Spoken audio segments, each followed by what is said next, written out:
I was so worried about money. And when I found myself in the hospital at that moment, I thought I had hit rock bottom. And then, when I returned to the company, that's when I really saw that I had hit rock bottom even harder. That the company was going bankrupt.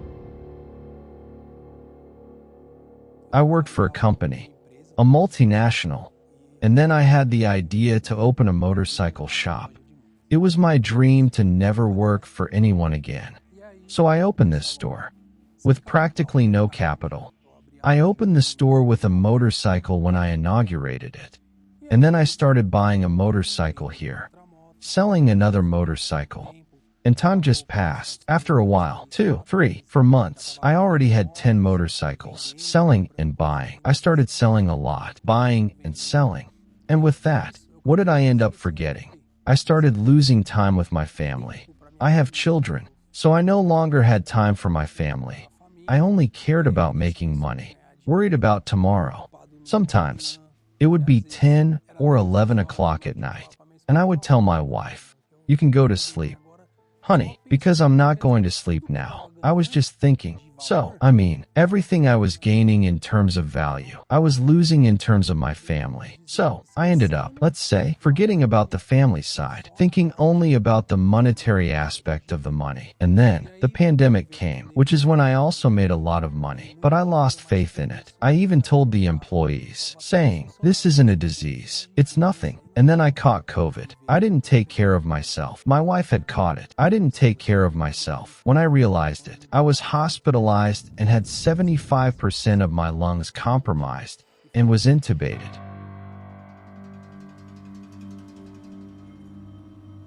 When I arrived, after 5 months, the company was in a terrible state.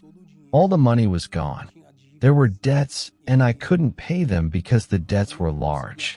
When I went to check, the store's inventory started dwindling. And it happened quickly, very quickly. It was all going down. My inventory kept decreasing, to the point that I had to sell the other store I had bought. I sold the store to see if the inventory from the first store would be enough. And then it kept decreasing, so fast that I didn't know where it was. The money was disappearing. I didn't know how the inventory was disappearing so quickly. When I realized it, I was paying off credit card debt. Every bill was $40,000. And when I saw it, I couldn't pay it because what the company was making wasn't enough. And then there was debt from the construction company that I had to pay, and rent, and bank accounts from a loan I had taken out to raise capital, and so on. When I realized it, I owed about $2 million.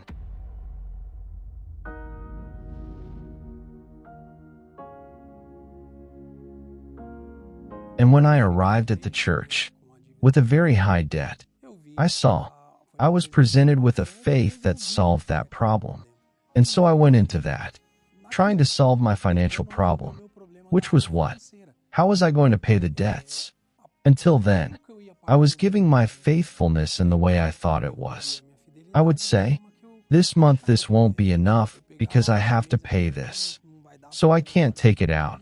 So I wasn't doing things faithfully. Until I looked back. I looked to the side and said, I'm doing everything right.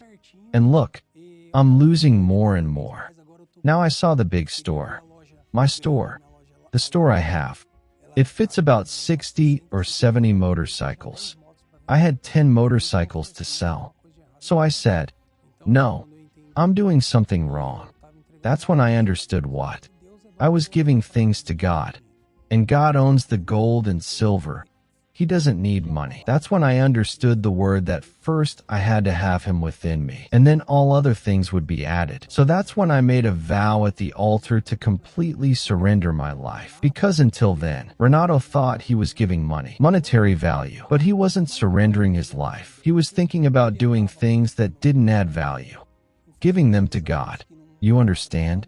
So from that moment when I surrendered 100% of my life at the altar, when I made that decision, God changed my life. And that's what happened. What did I go looking for? The direction that came from the altar. Then those worries. even having debts, even having 19 debts registered with Serasa, a Brazilian credit bureau, even having protests. Anyway, but the peace I had within me. God was giving me wisdom, understanding through the word, and from faith to faith. It wasn't easy.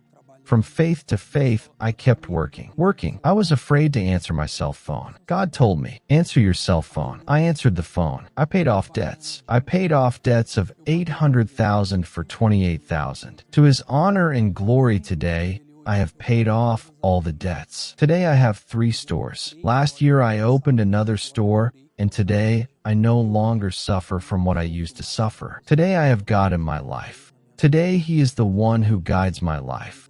He is the majority shareholder.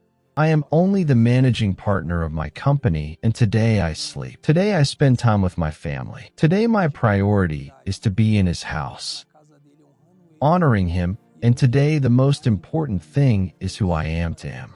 God is much more than 10%. It's the 100% that I give to Him.